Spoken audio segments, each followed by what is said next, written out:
Welcome to the Truth and Grace Counseling Podcast. Truth and Grace Counseling exists to provide clarity from a biblically informed perspective in order to help individuals engage life faithfully. Let's go. Welcome to episode 2 of the Truth and Grace Counseling Podcast. On today's episode, we talk about new equipment that I have. If you're on video, you can already see some new equipment. Pretty sweet. I also announce a new announcement about my personal life. If you've not watched the video just yet, comment down below what you think that might be.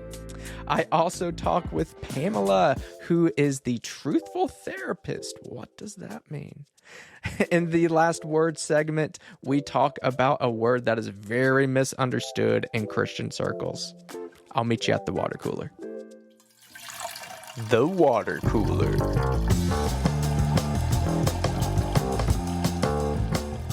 Hi, welcome to the water cooler. Get your cups out. Today I've got a cool little Stormtrooper cup. Again, not so much of a fan of some of the new direction of some of the Star Wars films and some of the woke ideology and some of that, but nevertheless, still a cool cup. So, got some neat announcements on today's podcast at the water cooler. First off, if you are viewing on YouTube or on Rumble, I'm now posting on Rumble, and also Apple Podcasts has a video feed. So if you're watching on any of those and you physically see me, you can see that I have some new lighting going on here. During this segment, I'm testing out a kind of a greenish type of filter on these new LED lights that I have. I'm going to be playing around with some of these filters, but another new thing is on all of my podcasts, I'm going to be leaving this Google form, and on this, I mean, you can type a comment or email me, whatever, too. But on this form, it's a good, easy way for you to give me some feedback. Are there things that you like about the podcast, things you dislike about the podcast?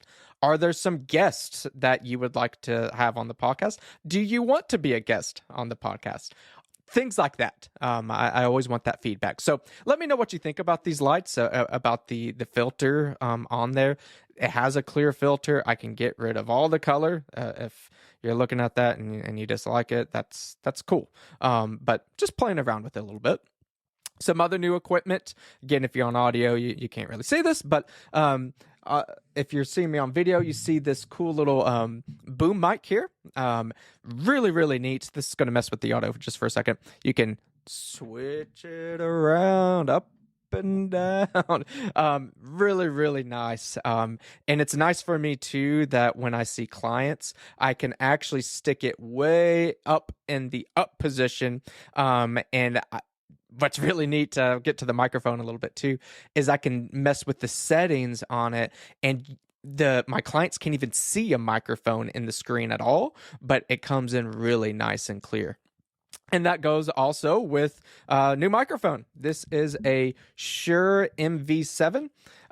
Really neat microphone. It's what I like about it is, again, for one, this is a slick looking microphone. I got the silver option. Don't buy microphones solely on looks, but this is a pretty neat microphone.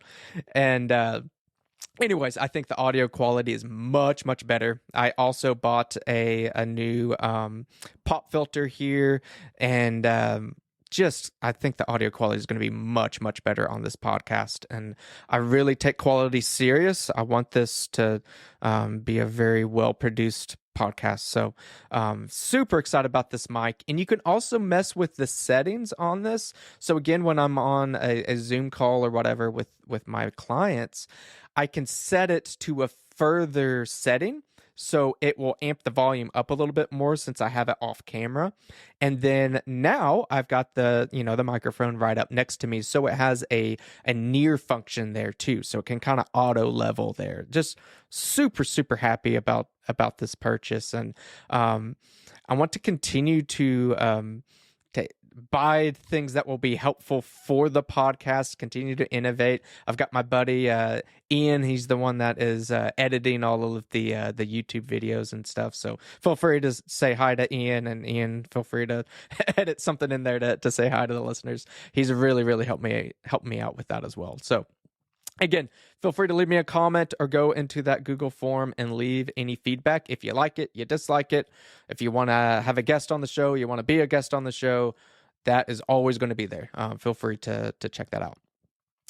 Bit of personal news that I'm obviously super excited about. My wife is pregnant. She is pregnant with our third child. We don't know the sex of the child just yet, but we are going to get kind of blood testing done. So we'll know here pretty quickly in the next few weeks of what gender our baby's going to be. So this, like I said, it's our third child. I've got a 3-year-old daughter and a 1-year-old son. And as much as we are super excited about having another child, my wife has something called hyperemesis. And if you've never heard of that, particularly if you're a woman and you've never heard of that, then you're consider yourself lucky. Basically, it just means that you have super morning sickness. So basically, my wife stays sick for the entire pregnancy.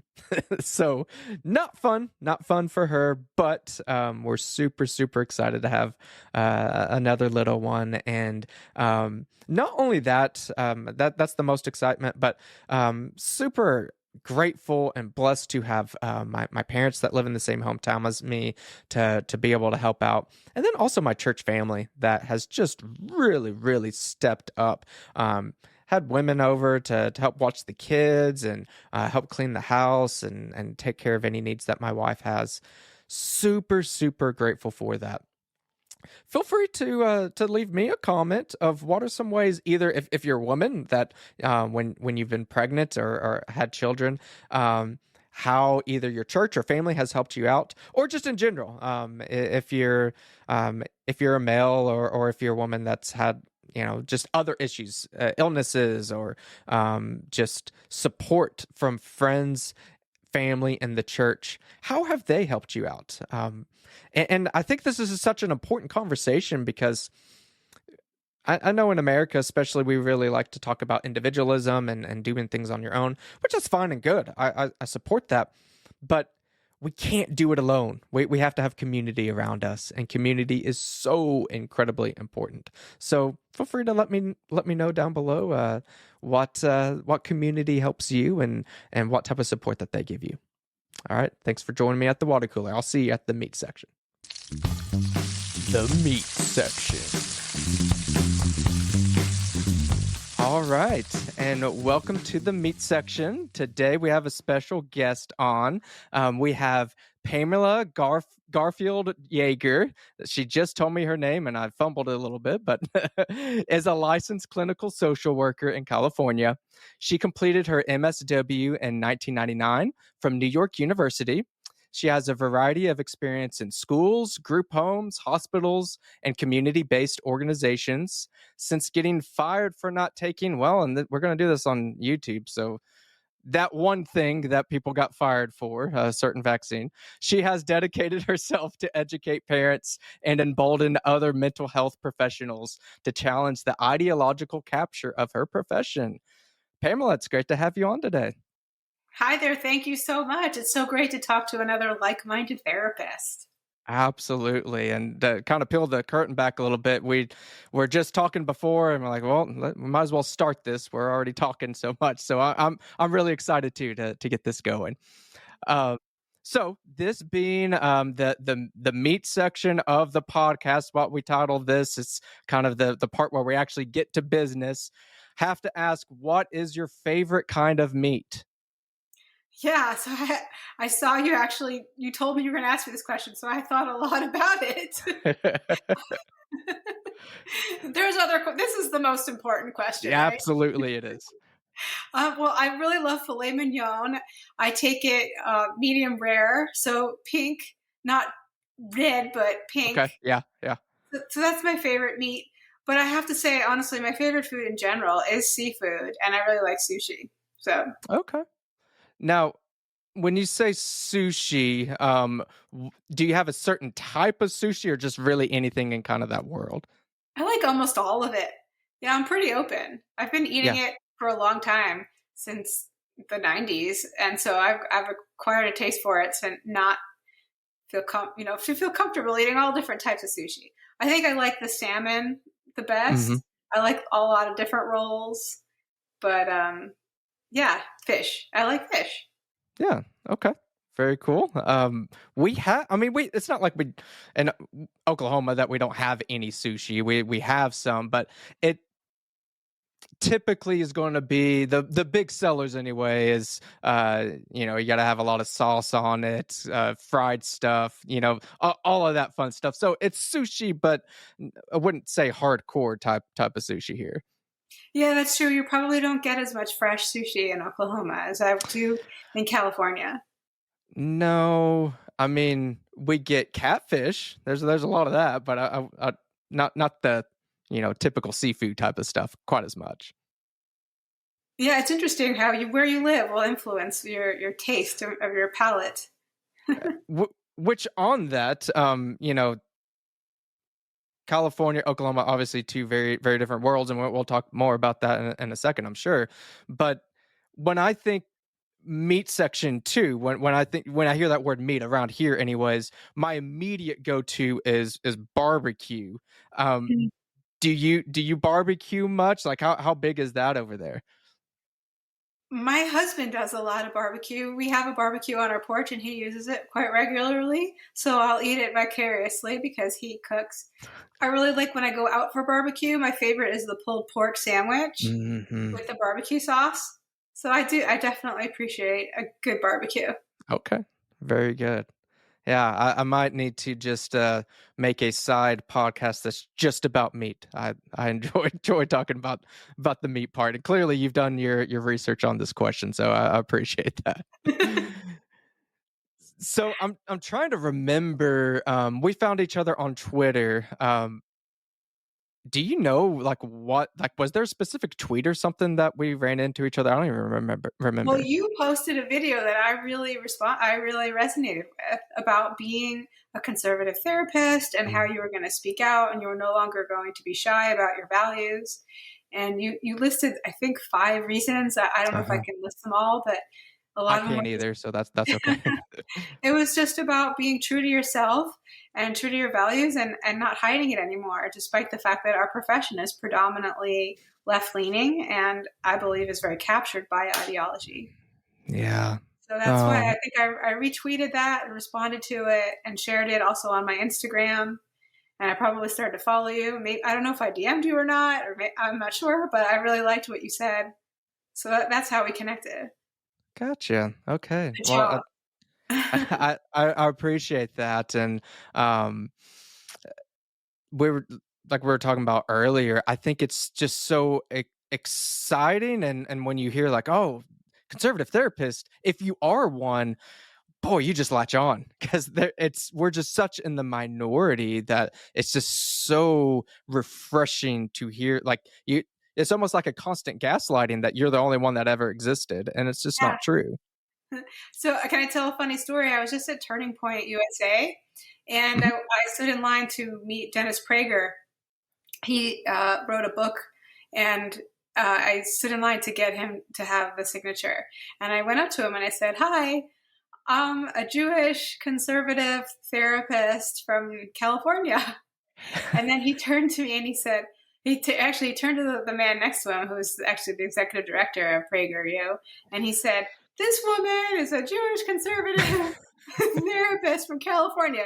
Do you know how many there are out there?" And then he put his finger up, like really, you know how he does it, like really, Uh-huh. really one. That was like my moment of pride. I am a Yeah. unicorn. So yeah, we're not Yeah. we are unicorns out there, but Uh, there are others, and sure. there's 2 Facebook groups with conservative therapists, and I'm a neoconservative. I'll say I wasn't always conservative my whole life, Uh-huh. so but it doesn't really matter. And then there's people who aren't even conservative, but I'd say are just not captured by the ideology Yes. that our profession has taken on. And I think we all have a lot of similarities. Absolutely. There's a lot there that I want to get into, and I think we'll parse them out kind of one by one. But I want to hear your story. Um, you're in California, liberal field. That how does one become conservative in that situation? So just kind of tell me your conservative type of story. Yeah, so it's kind of crazy. I was a lifelong Democrat, lifelong non-conservative. I actually grew up in New Jersey and lived in New York City for many years. That's where I went Hmm. to grad school, as you said earlier. My whole family is pretty left-leaning, liberal, follows the mainstream narrative. They still do. So it's been difficult. But my big awakening was 2020. And it was, for me in particular, it was the time during the George Floyd riots that really woke Hmm. me up. I, that was the big awakening. Although I realized at that time I probably had been slowly waking up before that for a while. And then it all kind of clicked together in that moment. So it was during that week when everyone was posting those black squares and Yeah. everybody was chanting defund the police and even abolish the police. And to I went on the website, the Black Lives Matter website, and I Hmm. looked at what they stood for, and it showed that they were for destroying the nuclear family, Yep. and that they were for abolishing the police, and that they were trained Marxists, and all of these things that I think most people, if they really knew what all that meant, they wouldn't have supported either. And then I remember just super naively messaging the running group that I was in, who was promoting Black Lives Matter. Uh-huh. They're in a way, I think, with virtue signaling, but I think they thought they were just doing the right thing. Thought they were Right. being nice, and I messaged them and asked them to reconsider. And especially with my position as a social worker who's worked in inner city neighborhoods and Hmm. understands how important police are and how they're already struggling getting police in their neighborhoods and things like that. And they just completely ignored me and said, "No, we stand by this." And then just how the domino effect of every corporation, every Yeah. single one of my friends.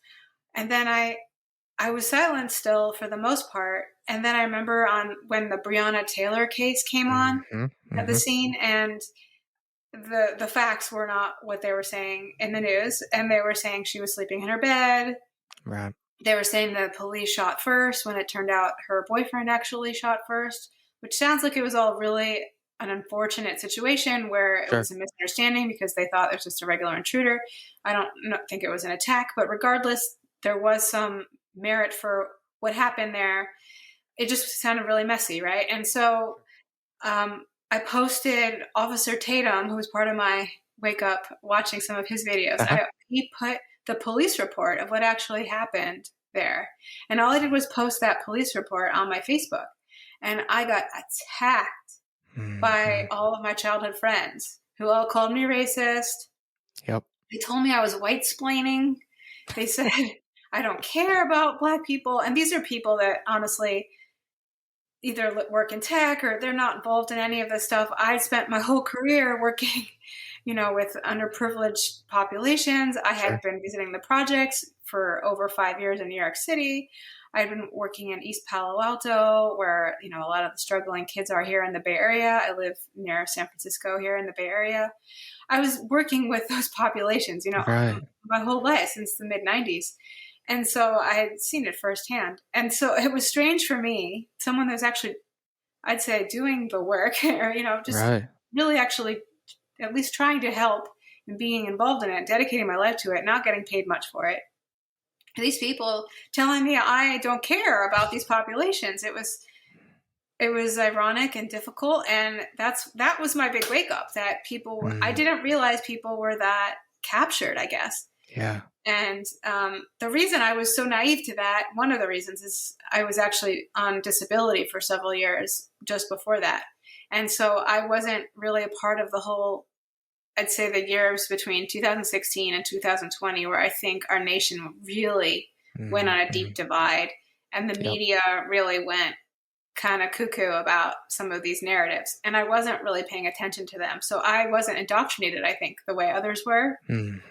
And I was still thinking like an old school liberal, I guess. And Yeah. so yeah, all of that stuff woke me up. And then I had this deep pain in my chest about basically everything I believed was not true. And Yeah. that's when I mean, I knew of him, but I really discovered Thomas Sowell and started Uh-huh. watching his videos online. I started listening to Larry Elder's radio show.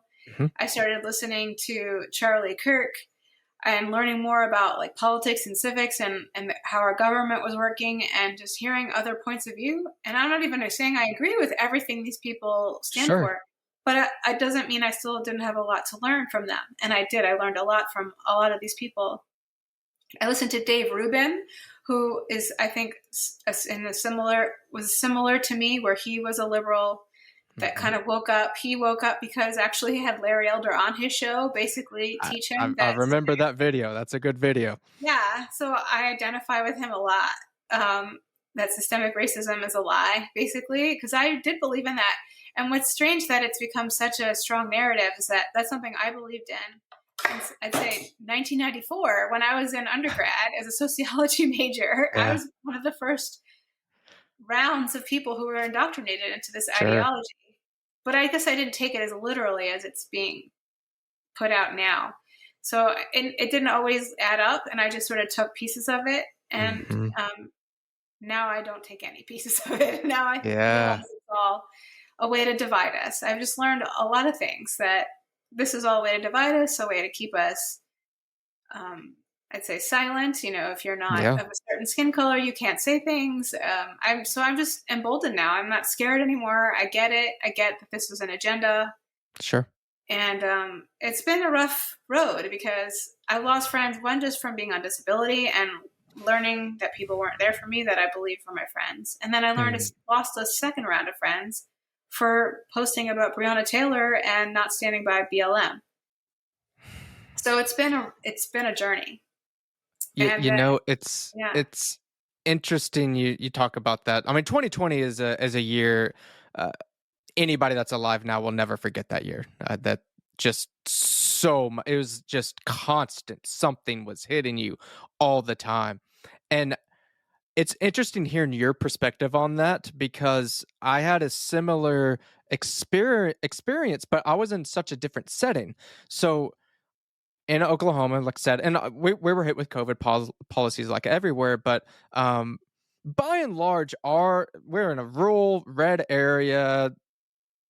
Life was fairly normal, compared to other places, and obviously, yeah, California, other areas still. Like I think where some of those areas are now might have been where we were at the absolute worst. So like to kind of put perspective. That's not exact, but in a conservative area, I've always been conservative-ish. There's been times in my life I was just more apathetic, I think would be more than anything. But despite being very different situations, my experience during the BLM, the whole riot that summer, almost identical as yours.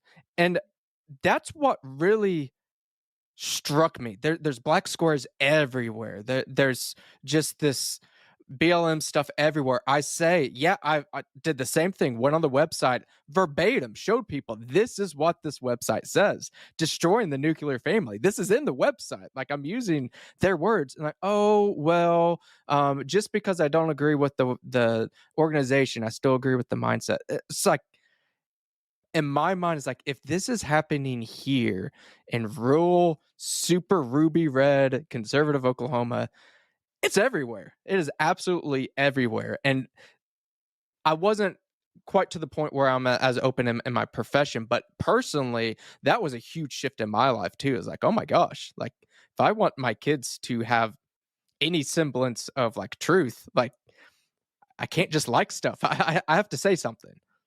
yeah, it's wild. Um, yeah, I just didn't know people were that were such followers. I guess Yeah. I didn't know that about people. I think that was my big wake up too. Was that Hmm. um, I learned a lot about human nature. And I mean, I was thinking about this. There was always a thing, like a trend in the past, where I remember when Trump was inaugurated and there was some talk about there was funding was going to be taken away from Planned Parenthood. And then Okay. everybody posted pink squares on Yeah. their social medias. I did not follow any of that. And I got to be honest, I was sort of apathetic on that. I didn't have a strong opinion about Hmm. Planned Parenthood and abortion. I don't even want to get into it because I know so many people do have strong opinions Sure. about it. But I'm just going to say at that time, I didn't. And I remember watching people just do that without thinking and just thinking that's not me. But when the BLM thing happened, it was like nothing Everywhere. before. And it seemed like it was because everyone was locked down just before that. So I feel like there was this isolation or this need Yeah. to extra virtue signal or something. There was something Yep. different then. But it never went away. And Hmm. it really changed my worldview, to be honest, of how everyone, and not everyone, I don't want to say everyone, how just Sure. a large portion of people are. So Yeah. I said very similar experience. There was a girl that I went to grad school with that during right in the height of things, and that's when it was like my first post of not just, oh, I don't agree with this, but like actively going against the narrative. And I was pushing pretty hard because I was just ticked off at everything at that point. And anyway, she reached out to me and racist, that all that the typical stuff, but eventually got to the point like, okay, let's do an experiment. You give me your film, a book, whatever. Um, I will read it. I will look at it, and then you agree to do the same with me, and we'll to kind of do this academic debate of sorts. that'd be Well, she gave me the 13th, that Netflix documentary, which I'm not going to say it was the worst thing ever. There were some points on there, and I actually wrote down there was some stuff in there that I agreed with. There was like uh, the war on drugs, the war on crime, so some of those type of things. Are like, okay, yeah, that probably wasn't the best of approaches. But I got my notebook out. I'm writing notes. Like I took it serious, and then I gave her a Thomas Sowell video and a Larry Elder video actually, and her response back was like, it was like two sentences of, oh, well, that's just economic freedom. That's different or something. It's like, you didn't take this serious at all. And at that point, that's where my mindset shifted. Like, okay, we're not all looking for the same thing here. We're not. I always thought you've got liberal, conservative, or whatever it may be. We have different ideas, but we're trying to get to the same spot. That's what And I thought. Yeah. it's just not true. Yeah. I thought that too. That was my naivete. That Hmm. I think people, I don't know. I think I don't want to analyze. Different people have different perspectives, but I really just have learned how it's hard for people to change their mind on things. I guess I was Hmm. able to do it pretty easily, actually. I guess it doesn't, I didn't base my identity on these things. No, I never Hmm. did.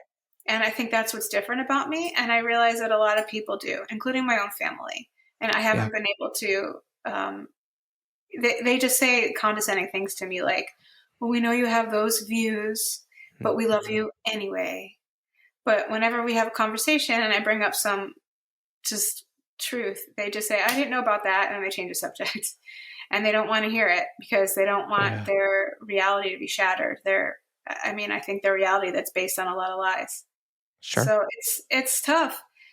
And yeah, so I actually, before I started being, I'm the Truthful Therapist now on Instagram, and I've really dedicated myself to, because I'm a mental health person, to talking out about how mental health field has been Hmm. captured. But before that, I actually had an account where I just talked about my whole awakening and just all the different elements of things that I didn't question before, that I realized, oh, well, this is why.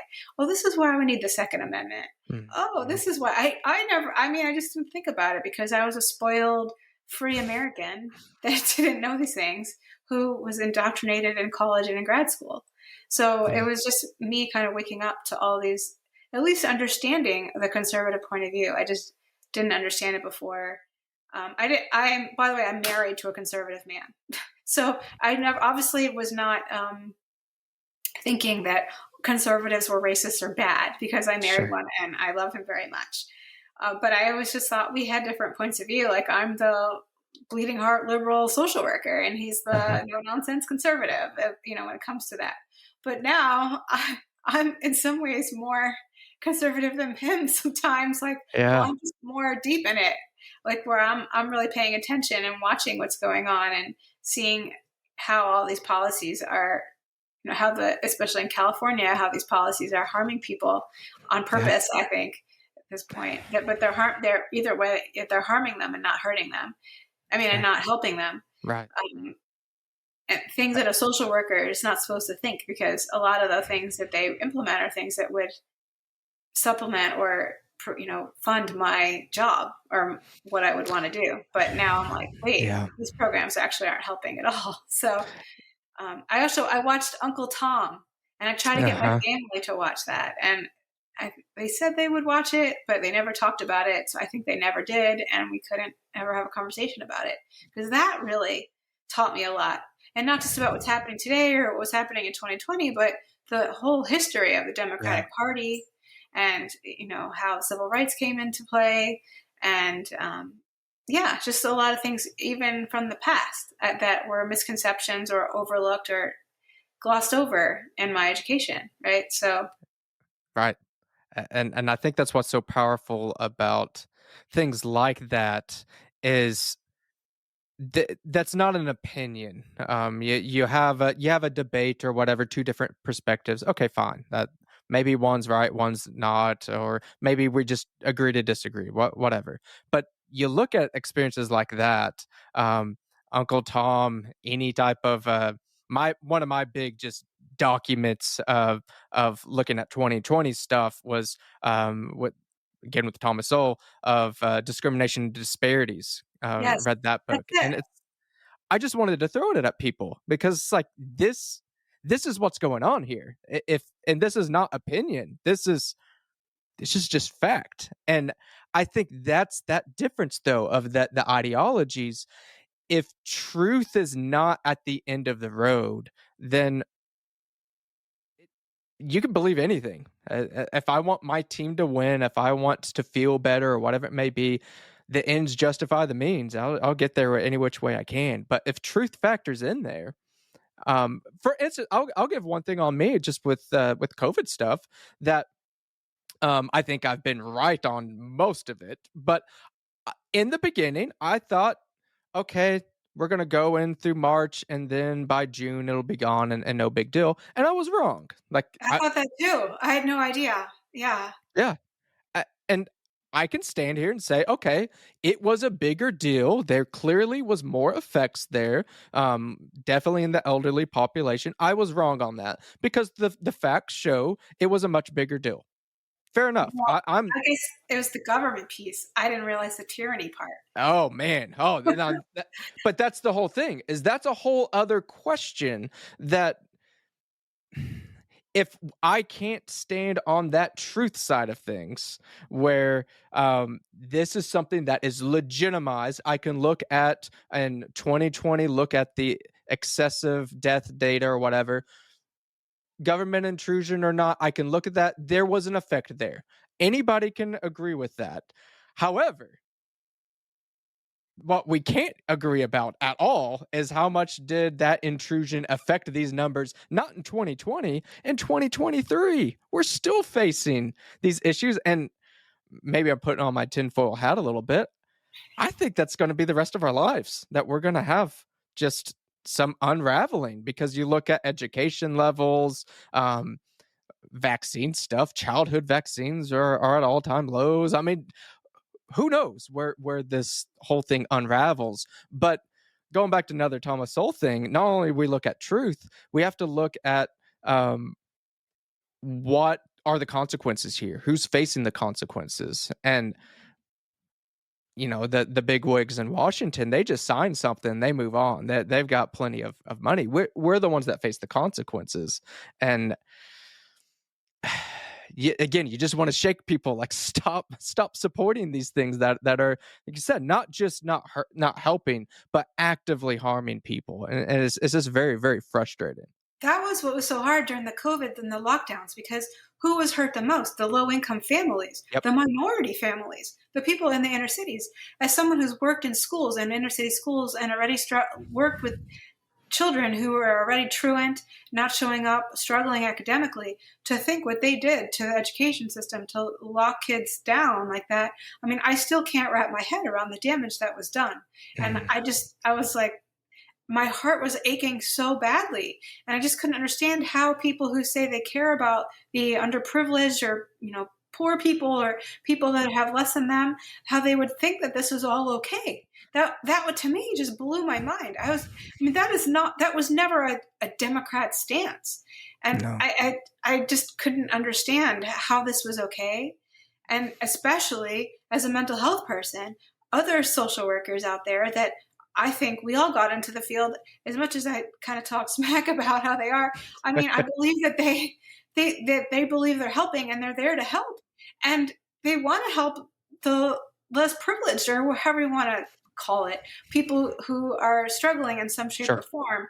And I used to go to the projects in Brooklyn and the Bronx and all those areas and watch these kids struggle and barely be able to get dressed and go to school, or most of them couldn't read at any kind of grade level then, without any of this stuff. And then to see that they were just locking all these kids down, and obviously the parents, they were barely getting supervision from the parents before. The parents wouldn't be able to handle this. If the parents were actually working, they clearly wouldn't be able to supervise them. And then if parents were having their own issues, again, I mean, there's just so many elements to it. Yeah. We know that child abuse went up. We know that domestic violence went up. We know that the stress of families went up, and basically across the board. But it Yeah. really heavily impacted the most the people that we're supposed to care about the most, as the Democrats, because that's their kind of marketing. And so I think that was also part of my wake up, was watching that unfold and be like, hey guys, what's going on here? This Yeah. doesn't make any sense. And yeah, they were lying about the numbers.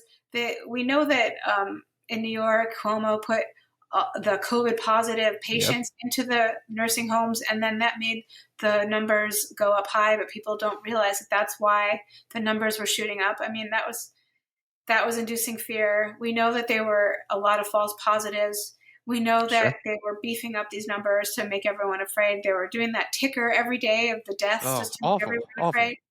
So it took me a little while to wake up on the COVID thing. And again, it was around that time in June, July, because all of a sudden it was okay to be out on the streets and be in crowds, and not be tracing people and doing all those things, because in the name of, anti-racism. And I was like, huh, wait a second. Uh-huh. Yeah.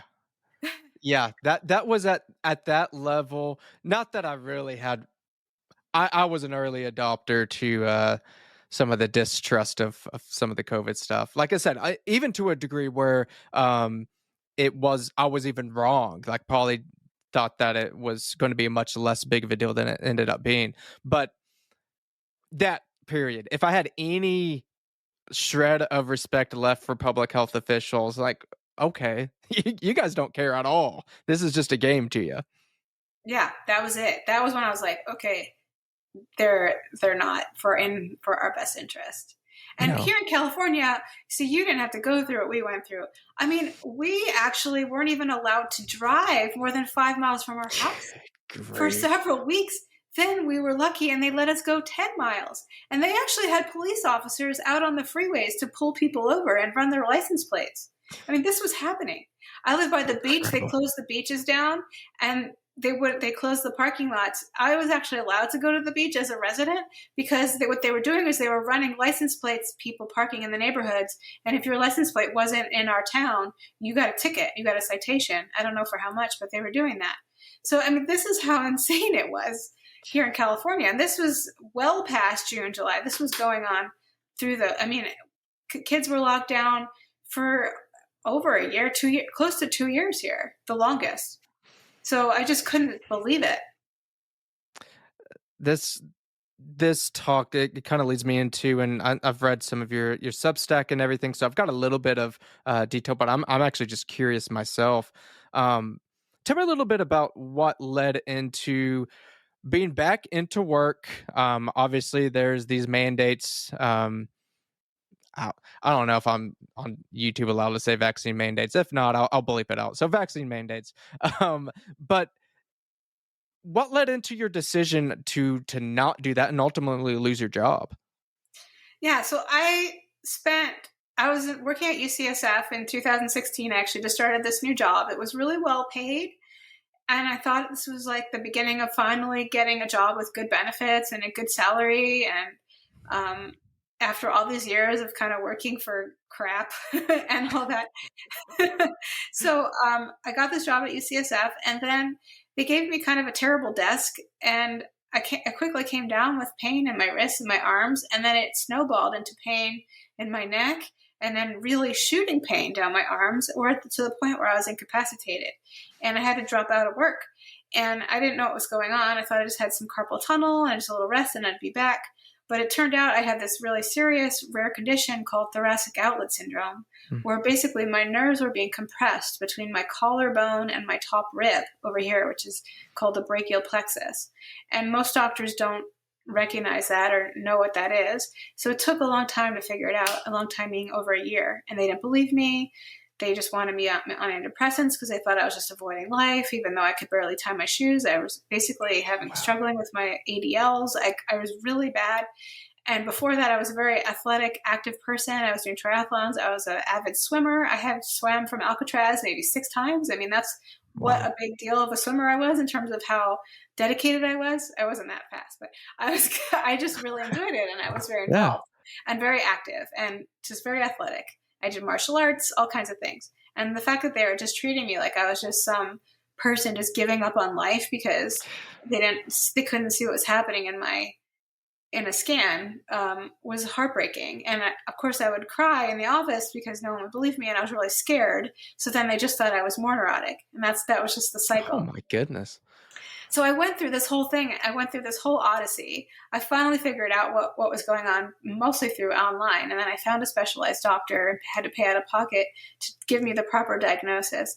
And then I went through, I was in so much pain. This is years. I'm talking years. So much pain. Going to physical therapy just so I could get through the day. Mostly could just go out for a walk and then just lay down on heating pads and ice packs. I mean, this was my life for close to 4 years. I went back to work briefly, but then had to drop out again because I ended up getting a surgery, which involved removing my rib. So I actually have it in my cabinet. They gave me my rib back. That's fantastic. And that actually helped me a lot, but it didn't help entirely, and I was still in a lot of pain. So what happened was there was a lot of scar tissue left in there that was compressing on what's called my ulnar nerve, which is basically the nerve you feel when you bang your elbow against a wall. Uh-huh. You hit your funny bone. Well, I Right. felt like, that awful feeling. I had that feeling all the time without banging my arm. Like I was in so much pain all the Oh. time still. And so then I went through round two of doctors not believing me and saying I just had fibromyalgia, or like it was just like, or chronic regional pain syndrome, which is basically Uh-huh. like your brain is just misfiring because you've been in pain for so long. So now your brain doesn't know how to Right. process pain anymore because you were in pain for so long. And they just treat chronic pain um, patients as though they're just crazy, and they don't listen. Mhm. But it turned out they finally did a scan, X-ray, and there's this gigantic lump of scar tissue from that other surgery in there that was compressing on my nerves. And at this point, I had nerve damage where it was showing up on the scan. I forgot what it's called, where Mhm. they do for the carpal tunnel. Uh-huh. So, I mean, the nerves have been compressed for so long that I was actually getting nerve damage, and they still weren't believing me. But I finally this was in 2019. There was a neurologist at UCSF that went in. It was really risky, and they didn't know what was going to happen. And they went in, they took out the scar tissue. It was really the most painful thing I've ever experienced in my life. I'm grateful, though, to these surgeons that did really help me. But I've never been right since. When I went through such hell, every medication they ever prescribed to me always had a side effect that made me crazy in some shape or form. So I just never responded well to medications. So I just, everything that's supposed to help didn't help. So as you can hear, I had a difficult experience with the medical system, a little bit of mistrust, and also just feeling as though I'm that one in a million that something bad's going to happen. So I Yeah. was, just to say, I was a little hesitant on the thing. Sure. Yeah. And so I went through all that, and I was finally better, like functional enough where I was able to Mhm. sit in a chair. I mean, I really wasn't able to sit in a chair. I wouldn't have been able to have this conversation with you in 2019. I wouldn't have been able to do it. I couldn't even sit up, like going out to dinner. I couldn't do it. So um, I finally got back to work just enough to work part time. I was per diem. I'd spent years as a supervisor. I had so much vast experience, but I was just a per diem at a IOP PHP program, just like a float working in the teen and the adult and substance abuse program. I was able to get shifts about 2 days a week, but it was week by week because I couldn't always guarantee I'd be feeling well enough to come in. I was still getting migraines and could flare up. So that's how I was doing it, but I was regularly going in, and it was really great to be back in the world, to be in society. And this was in 2021. So I went through that big medical thing. Then 2020 happened, and we all know what Mhm. happened that year. Then I finally got back to work in 2021. So grateful. I thought this was my big comeback. And Yeah. honestly, the people I was working with, I felt were really kind and nice, and they were respectful, and I liked them. But man, things had changed. So it was eye opening to see how different things were in terms of a lot of this critical race theory stuff, all Mhm. this victim mentality stuff was reinforced, and of course the gender ideology stuff. So I just saw all of that, and then the masking. So here we're. By the way, as we speak, what's today? January 14th. 14th, 2023. They are still masking at this program that I work at, group therapy for people with severe mental health issues, and there's no end in sight. And these are people with like paranoia, with schizophrenia, with delusions, severe That'll social help them. anxiety. Yeah. And here we are. I'm doing therapy with a mask on. They all are being forced masked themselves. To me, this was wild. Like, what the heck? And even there was even a period of time where Gavin Newsom had lifted the mask mandate, but because we were in a medical center, they didn't lift it. And so Mm. that there was all that going on, and I was just like, blah, like this is not aligned with my values anymore. No. I'm not getting the thing because all of what I just described.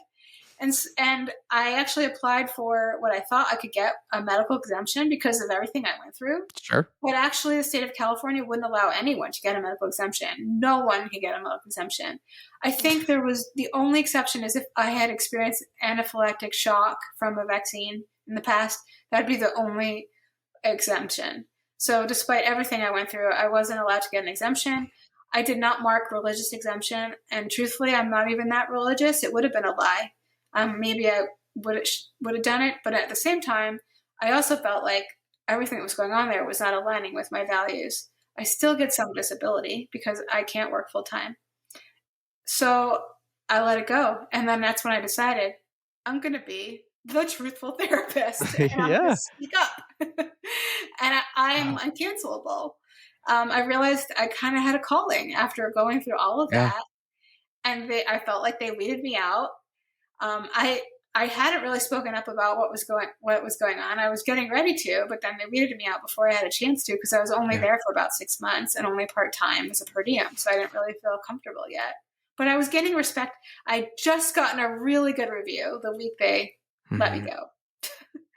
But that's how it all went down. So I decided I was going to build my own life and I Yeah. started building a program. I decided to put my education or my experience out there for parents to be emboldened to understand what is appropriate mental health care. So I've dedicated myself to that and just being a voice for reason, I think, in the mental Yeah. health field. Just tell me a little bit more about that. I know you kind of gave some of the kind of overview of that, but how has that all been working out for you doing the Truthful Therapist? Yeah, it's been wild because, well, I'll just say I'm not used to public speaking. I'm finally getting used to doing these interviews and podcasts, but damn, in Uh-huh. the beginning, I was really nervous. I'm not a public speaker. I'm the kind of person that likes to be in the background. I actually really like photography, so I'm usually the one taking pictures or Sure. videotaping other people doing this stuff.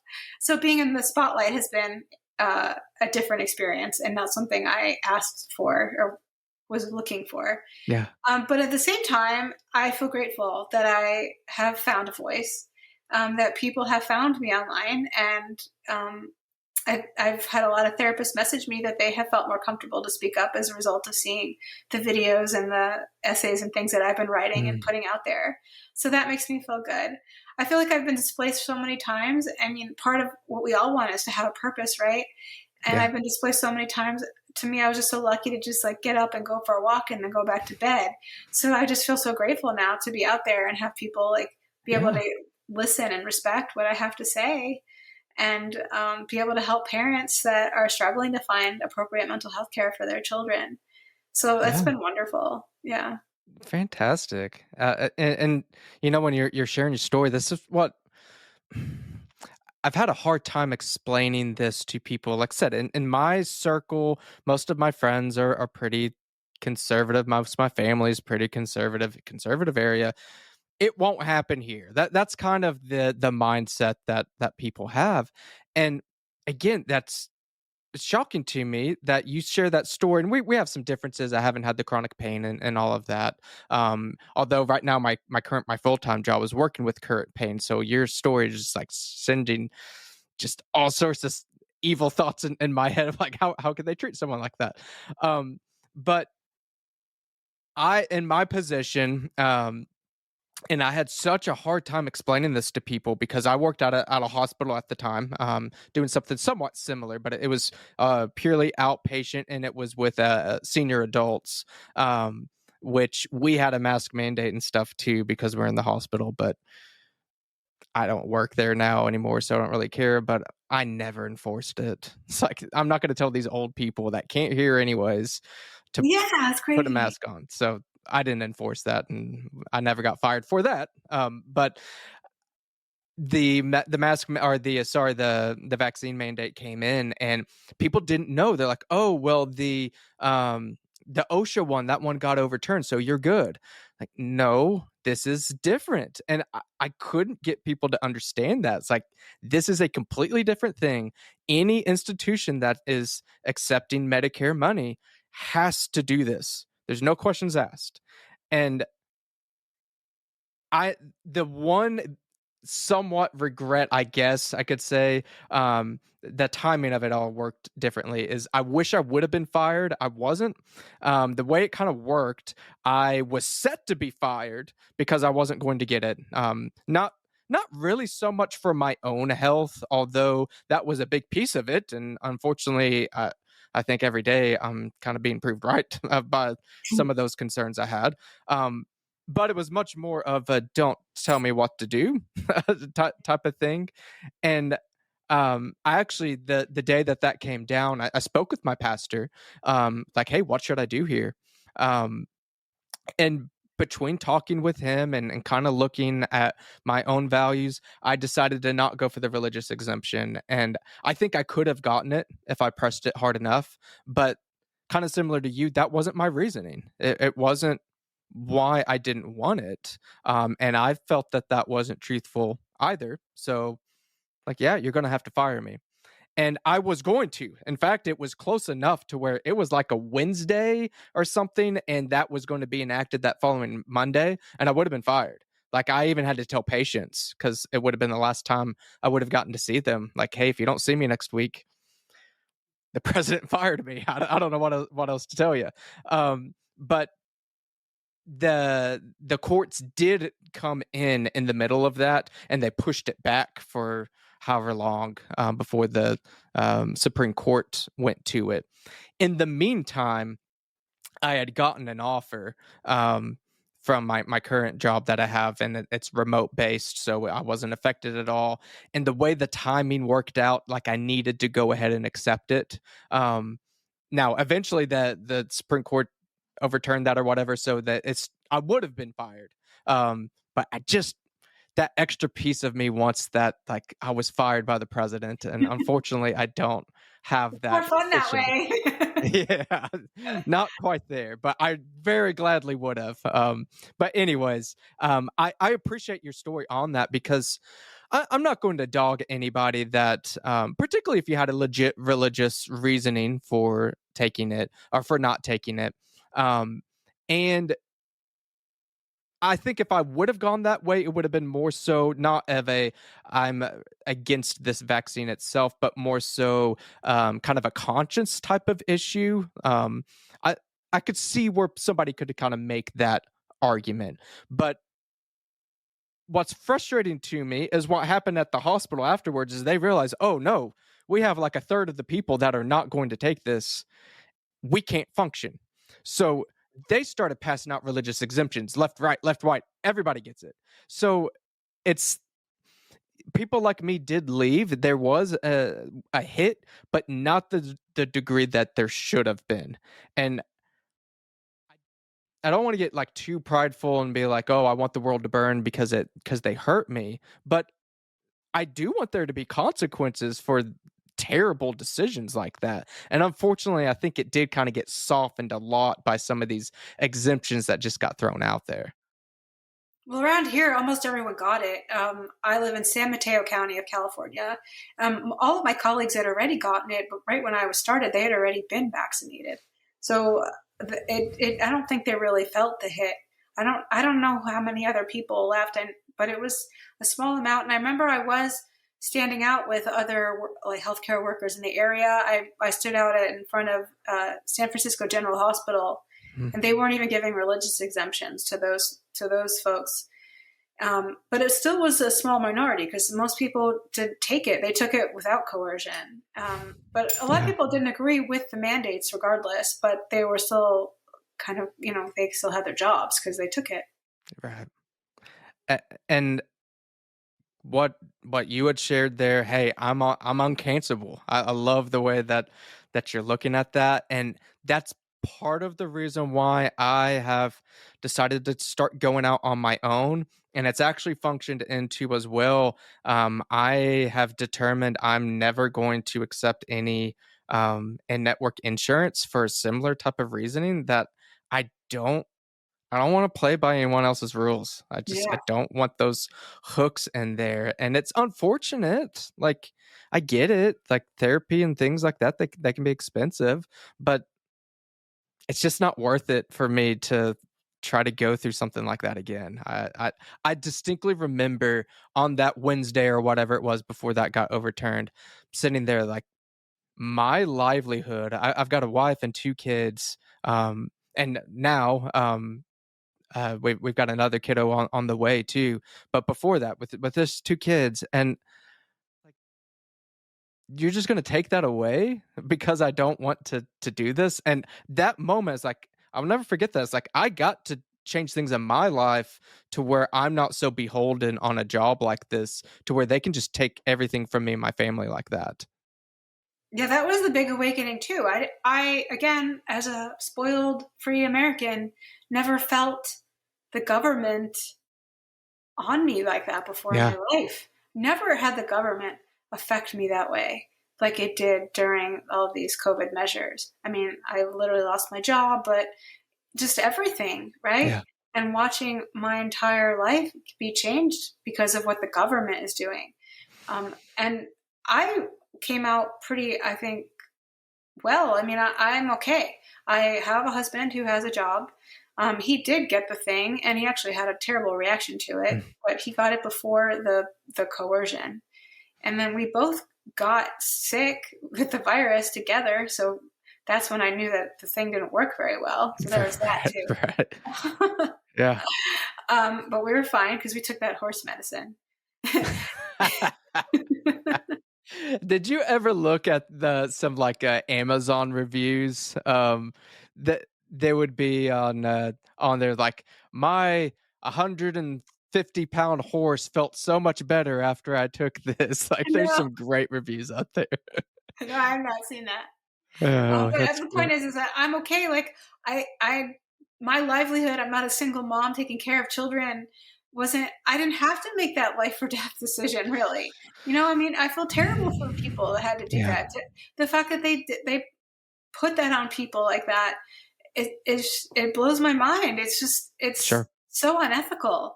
And I was out on the streets protesting it, partly for me because I obviously lost something, but I felt like I got out pretty easily compared to a lot of other people who lost a heck of a lot more. So Yeah, it was just terrible, and they're just still pretending like it never happened.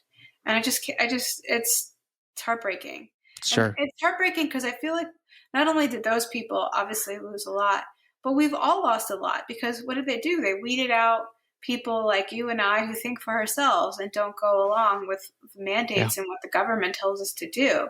I mean, we need those kinds of people, and I don't think that's an accident.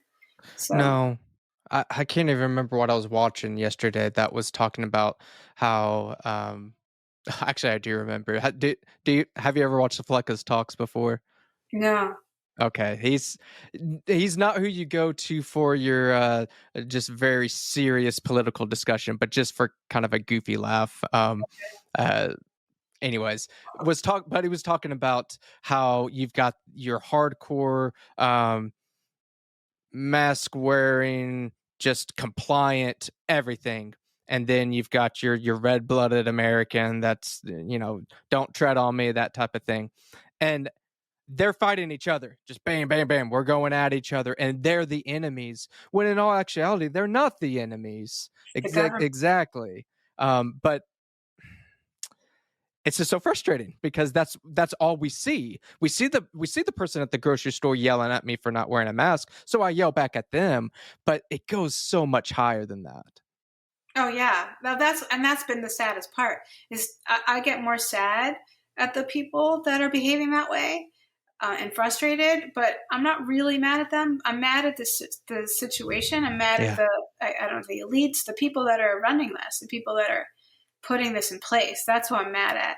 yeah, Just watching all of this stuff unfold.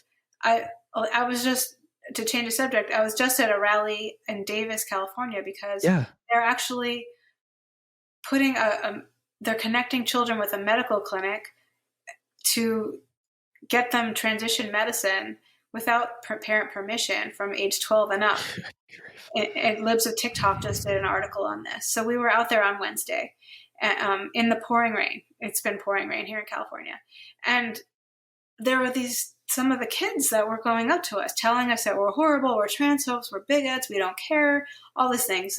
Just yelling. And I wasn't mad at those children. Yeah, I felt so sad. I just felt so angry at the people that brainwash these children to think yeah, that here we are just caring about them because we want them to grow up with their bodies intact, and we want them to understand that they're being manipulated, yeah. and they're so captured by it that they're just yelling at us. And it was just that, and I'm just so sad that this is Yeah. what's happening and that people can't see through it. And I didn't know I was that different. I know there's other people like us out there, but unfortunately, especially maybe because I'm here in the Bay Area, I see so many people that really do believe in it. There's the Right. go along people that are fearful and afraid of cancel culture, but there are a lot of people that really believe this is Yep. the right thing. This narrative is the truth, and that the people that aren't going along with it are bad, evil, and hurtful, and Sure. are hurting society. And so I'm just like, this is not the world I grew up in. This is not, it's really tough to watch. To hear the rest of this conversation, tune in for the next episode of the Truth and Grace Counseling Podcast. The last word. Today's last word is conflict. If you follow any type of independent conservative news or just check out the latest drama on Twitter or YouTube, you've probably seen something about Louder with Crowder, Steven Crowder, and Daily Wire. Now, the purpose of this is not to get into who's right, who's wrong, or really even comment on the situation at all. But something that has been talked about a lot in these conservative type of circles is conflict. Should you be infighting, is what's being said. Should you be fighting with people that you're agreeing with? And why I wanted to talk about conflict is something that is absolutely unavoidable if you're a human. So I think most of you listening to this are humans. But especially if you are a Christian. And I know that most of you listening here are probably Christians. Scripture very clearly says that the world will hate you. I think that's very clear in today's day and age. simply saying a boy's a boy and a girl's a girl, you will be hated. You will be discriminated against for having that type of opinion. So yes, there is the outside, the worldly type of perspective that is going to have that hateful, conflicting type of response towards you. But that can also go inward as well. That could be something in the church. Something big going on in the church right now. Another kind of recent, I don't know if you want to call it scandal or controversy, I guess. Andy Stanley has been saying a lot of things that have been very, we'll just stick with controversial. And if I have the mindset that conflict is the problem, I can't speak out. I can't do any infighting because conflict is sinful. Conflict is the problem. If I have that mindset, then I can't call Andy Stanley out when basically he's promoting homosexuality in the church. Not just saying that you can come here and hear the word, but homosexuality is not sinful at all. And if you are a Christian and believe in Scripture, those are going to be conflicting thoughts there. And you have to evaluate, is it being loving for me to not say anything? Is it loving for me to avoid this conflict? Let Andy Stanley, let whoever say these things from the pulpit and think that that is more loving to avoid that conflict? Or is it more loving to confront in a very assertive way? Now, again, if our definition of conflict is yelling and screaming, calling each other names, and punching each other, then I agree that that's not a good way to deal with conflict. But just because I disagree with you and I'm calling someone out, that alone is not sinful. You can approach conflict in a very assertive, appropriate way, and the other person might even be angry. They might even be upset at you. You are not responsible for their response. You are not responsible for their actions. You are not responsible for anybody else's emotions. I need you to understand that. Conflict alone is not only not sinful, it's inevitable. You will have conflict with every single person you come to contact with. Now, it may be varying levels of conflict, but you will have disagreements. You will. That's just all there is to it. We need to learn how to deal with conflict in effective and loving ways. That is the question there. Is it loving? Is it loving for me to call out a Christian and say what you're doing is sinful? I would argue that it is very loving to do that if you are doing it, again, for the right reasons, if it's a biblical way that you're going about doing it, if you're not slandering somebody, going behind their back or whatever. We need to have a way in the church, in your family, in your personal relationships to deal with conflict. Running away from conflict is dealing with it in a sense, but you're just digging your head in the sand like an ostrich, and the problems tend to get worse. So conflict is not the problem. How we deal with it, or the lack of dealing with it, is the issue. Thanks again for joining me on this episode of the Truth and Grace Counseling Podcast. I've got my website information listed down below. If you want to check that out, you're more than welcome to. I also have, I'm not going to announce this every single podcast, but I have a link down there that is just a PayPal link to help support the show. As I mentioned, I've got new equipment, things like that. That stuff does cost money. I've got my buddy Ian that he likes to eat too. So helping the show does support me and him to continue to post this content. But you're not only just supporting me when you support the show. I've also made it a point with my practice, Truth and Grace Counseling, that 10% of all money that I receive is given to my local Crisis Pregnancy Center, Charis Center here in Duncan, Oklahoma. So I've got their link down below. If if you say, forget you, Johnny, I don't want to support you, I just want to support them, please do. Go to their website, give them all your money. I would rather you give it to them than just for me. They do great work with people in Stevens County here in Oklahoma, women that need assistance. So including that down there below. And again, as I mentioned earlier, I've got that Google form for any feedback or any guest. If you want to be on the show too, let me know. I'm always looking to improve this podcast.